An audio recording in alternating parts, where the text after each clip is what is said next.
Sabe quando você acorda de manhã e sente aquele cansaço que nem mesmo a melhor noite de sono consegue explicar? Como se alguém tivesse sugado sua energia enquanto você dormia. Agora imagine acordar assim todos os dias, mas com o peso da responsabilidade de gerar uma vida dentro de você. E pior, com a sensação de que ninguém realmente entende o que você está passando. Porque todo mundo só fala sobre o brilho da gravidez como se fosse uma coisa mágica. Mas a verdade é que o primeiro trimestre pode ser uma montanha-russa de mudanças que ninguém te contou direito.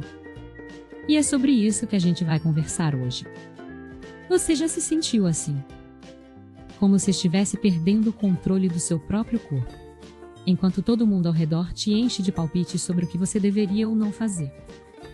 Vou te contar algo que pouca gente sabe. O que você está sentindo é completamente normal. E mais importante, existe ciência por trás disso. Não é frescura, não é drama, é o seu corpo trabalhando em dobro para criar uma vida. Vamos desvendar juntos os segredos que ninguém te contou sobre o primeiro trimestre, para que você possa viver essa fase com mais tranquilidade e menos medo. Primeiro, vamos falar sobre o que realmente acontece no seu corpo nos primeiros 3 meses. Quando o óvulo é fecundado, começa uma verdadeira revolução hormonal lá. Seu corpo passa a produzir quantidades absurdas de hormônios como o HCG, o estrogênio e a progesterona. E adivinha só? Esses hormônios são os responsáveis por quase tudo que você está sentindo. O HCG, por exemplo, é aquele que faz o teste de gravidez dar positivo, mas também é o grande culpado pelos enjoos matinais. E olha só, matinais é um termo enganoso, porque enjoo pode acontecer a qualquer hora do dia, inclusive à noite. Eu mesma já acordei no meio da madrugada correndo para o banheiro, porque não aguentava mais aquele cheiro de café que antes eu adorava.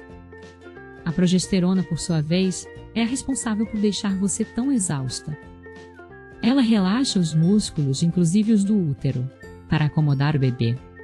Mas também deixa você com aquela sensação de que correu uma maratona enquanto só ficou sentada no sofá.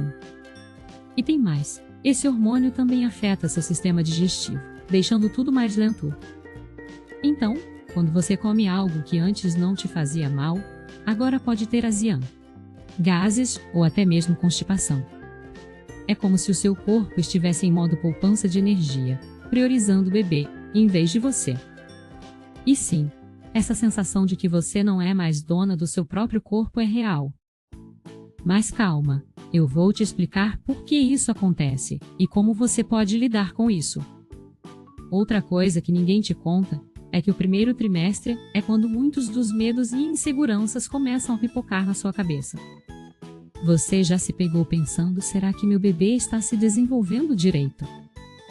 Será que eu estou comendo o suficiente? Será que estou fazendo tudo errado? Pois é, isso é completamente normal. Afinal, estamos falando de criar um ser humano, e o medo de errar é natural. Mas vou te contar um segredo. A natureza é sábia. Seu corpo foi feito para isso. Desde que você esteja fazendo o seu melhor e seguindo as orientações do seu médico, você está no caminho certo. E se você ainda não sabe, no primeiro trimestre o bebê é do tamanho de uma semente de gergelim. É sério. Então, por mais que você queira fazer tudo perfeito, lembre-se que ele ainda é muito pequenininho e está se desenvolvendo aos poucos. Agora vamos falar sobre os mitos que a sua sogra, a vizinha ou até mesmo aquele grupo de mães do Facebook adoram te contar. Um dos mais comuns é: você tem que comer por 2. Isso é um absurdo completo. Claro que você precisa se alimentar bem, mas comer o dobro não só não é necessário, como pode ser prejudicial. No primeiro trimestre, o bebê ainda é muito pequeno, então as suas necessidades calóricas aumentam pouco, cerca de 100 a 300 calorias a mais por dia. Isso equivale a uma banana ou uma maçã. E mais, comer por 2 pode te deixar com azia, gases e até mesmo ganho de peso excessivo, que depois você vai sofrer para perder. Outro mito é que você não pode praticar exercícios físicos. Isso também não é verdade.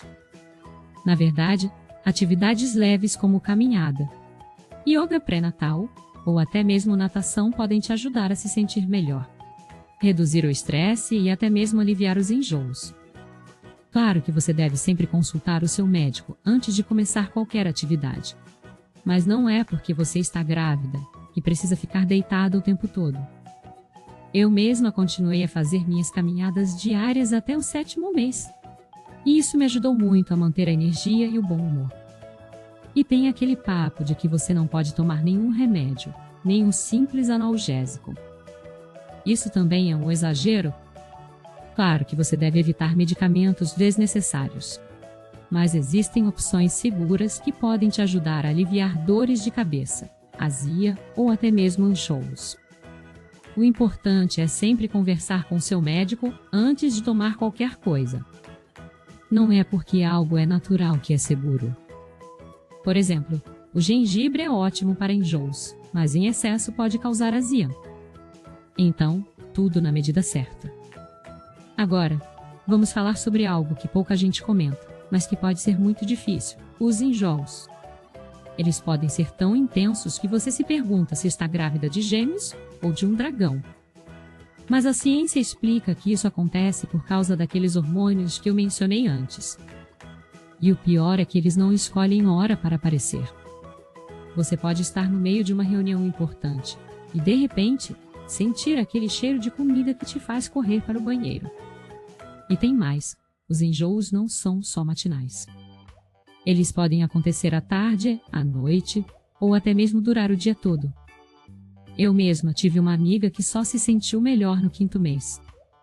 Mas não se desespere, existem formas de aliviar o enjoo sem prejudicar o bebê. Uma delas é manter um lanche de proteína por perto. Isso porque alimentos como castanhas, iogurte ou até mesmo um pedaço de pão integral podem ajudar a estabilizar o açúcar no sangue e reduzir a sensação de náusea. Outra dica é evitar alimentos gordurosos ou muito condimentados, pois eles podem piorar os enjoos. E se você sentir que o cheiro de algo está te incomodando, tente evitar aquele ambiente ou use máscaras aromáticas com cheiros suaves como limão ou hortelã. E tem mais um mito que precisa ser desmentido: o de que você precisa comer tudo o que deseja para não prejudicar o bebê. Isso é uma grande mentira. Claro que um desejo aqui e ali não faz mal, mas se você estiver comendo apenas fast food ou doces, isso pode afetar tanto você quanto o bebê. A falta de nutrientes essenciais pode causar cansaço extremo, queda de cabelo e até mesmo anemia. Então, se o seu desejo for por um hambúrguer, tudo bem. Mas procure equilibrar com uma salada ou uma fruta por perto. O seu corpo e o do seu bebê vão agradecer. Outra coisa que ninguém te conta é que o primeiro trimestre pode ser emocionalmente exaustivo. Você pode se pegar chorando sem motivo, ficando irritada com facilidade, ou até mesmo sentindo uma tristeza profunda. Isso acontece porque os hormônios também afetam os seus neurotransmissores, deixando o seu humor mais instável. E se você já se sentiu culpada por não estar radiante de felicidade, saiba que isso é normal. Não adianta forçar um sorriso, se o que você realmente precisa é de um abraço e um tempo para si mesma. Mas como lidar com tudo isso? Primeiro, permita-se sentir. Não é porque você é mãe que precisa ser forte o tempo todo. Chore se precisar, grite se precisar, mas não deixe que o medo e a culpa te consumam. Segundo, converse com outras mães. Você vai ver que não está sozinha nessa. E terceiro, cuide de si mesma. Isso inclui dormir o suficiente, se alimentar bem e fazer atividades que te dão prazer. Porque uma mãe feliz e saudável é uma mãe que consegue cuidar melhor do seu bebê. Agora eu quero te contar sobre um estudo que mostrou algo surpreendente.